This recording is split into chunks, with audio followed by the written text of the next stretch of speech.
Good morning, Paul. It's Friday, the 16th of June. Here's the heads up brief for today. For the Southeast Asia production, we covered 20 issues. In North Asia, we covered 7, and for Australasia and the Pacific Islands, we covered 5. In South Asia, we covered 19 issues, plus the major issues in Europe, Middle East, and Africa.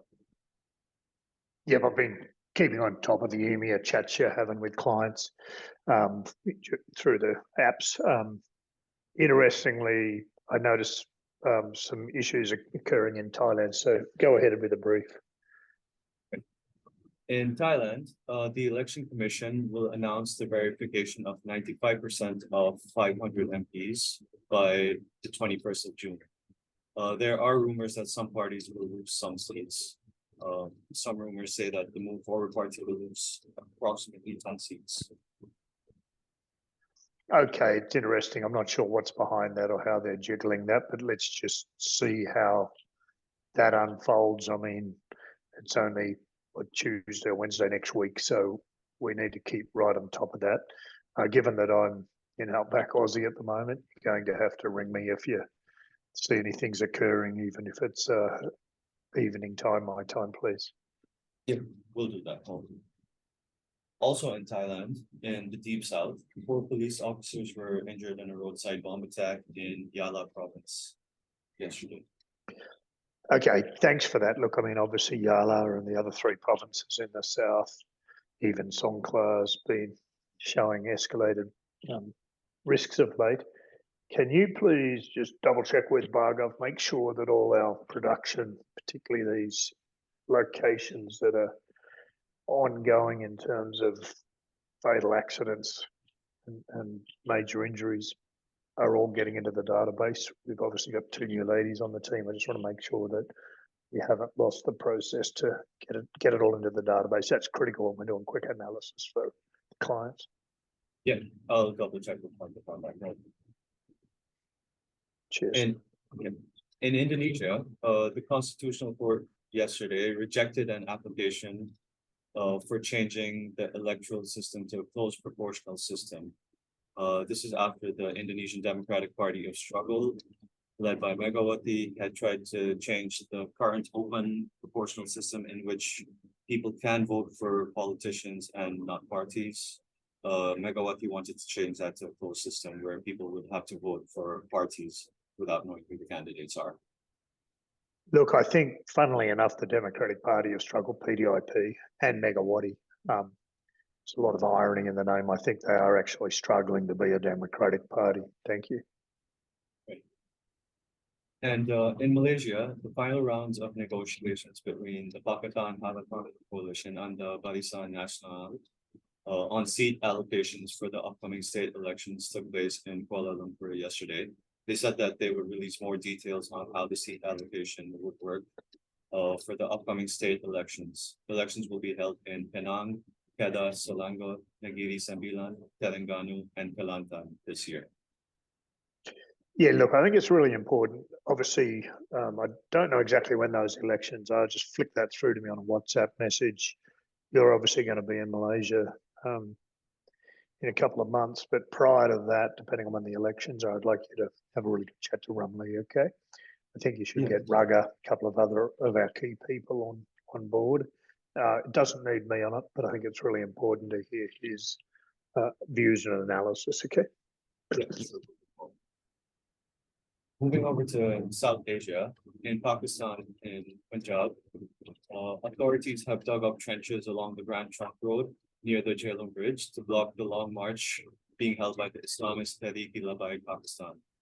The Tehreek-e-Labbaik Pakistan launched a rally, a long march from Karachi to Islamabad on the 22nd of May against the current economic woes facing the country. There hasn't been violence along the convoy so far, but there's the potential for that. Okay, thank you very much. So just to confirm, that's unrelated to Imran Khan. That's purely rallying against economics and the lack of governance leading to those unfavourable economic indicators. Is that correct? Yes, and they're also trying to take advantage of the vacuum that's been left with Imran Khan's party falling apart. So they're trying to raise their own profile. Okay, thank you. And in India, violence continued in Manipur yesterday when a group of people burned the residence of the Union Minister of State for External Affairs, his house. Meanwhile, Manipur tribal groups lodged a fresh application at the Supreme Court saying that the central government and the Manipur chief minister were pushing a communal agenda in the states that was not reflective of the on-ground situation.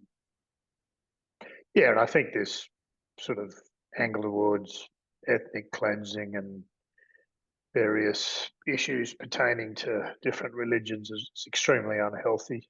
Continue to monitor it really carefully, and if we need to do an analysis on it, just elevate the suggestion to me, please. Yeah, sure, we'll do that. And in Europe, the European Parliament yesterday adopted a resolution which urged the North Alliance Treaty Organization, NATO, to invite Ukraine to join the alliance when the war with Russia is over. Look, this is really interesting.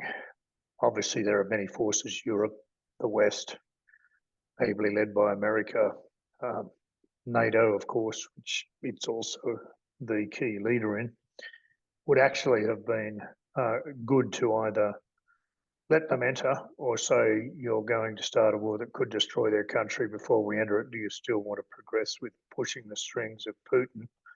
Because it's really sad, regardless of how you see Putin or Russia or Ukraine or NATO or Europe, only one country's been decimated at the moment, and it's Ukraine. So I'm not sure how the West in particular and Europe and all the members of NATO and the Five Eyes actually think this is a good thing. Only one country across the far east of the Pacific Ocean can benefit from this. Everybody else is victims and at the whim. At some point, hopefully, people will see through the ignorance of what's going on and will get pushed back within the communities inside the United States and Europe. I think the pushback within Europe has lost momentum, or have I just been missing it in my travels? No, Paul, it has lost momentum, and there is growing local opposition to governments that are supportive of the West and the war on Ukraine because of the impact on local economies. Okay, thanks. Let's just keep monitoring that and let's make sure we've got our indicators mapped out. All right. Yeah. And lastly, a border clash occurred yesterday between Armenia and Azerbaijan after Azerbaijani soldiers crossed the Lachin corridor through a bridge and entered Armenia to place a flag. Tensions have been increasing this year since the ceasefire in 2020. Okay, thanks very much. I wouldn't mind just get someone to give me about a half-page brief on that separately offline, will you? Yeah, sure. That's brief for today. All right. Anything else from you? No, that's fantastic. Thank you.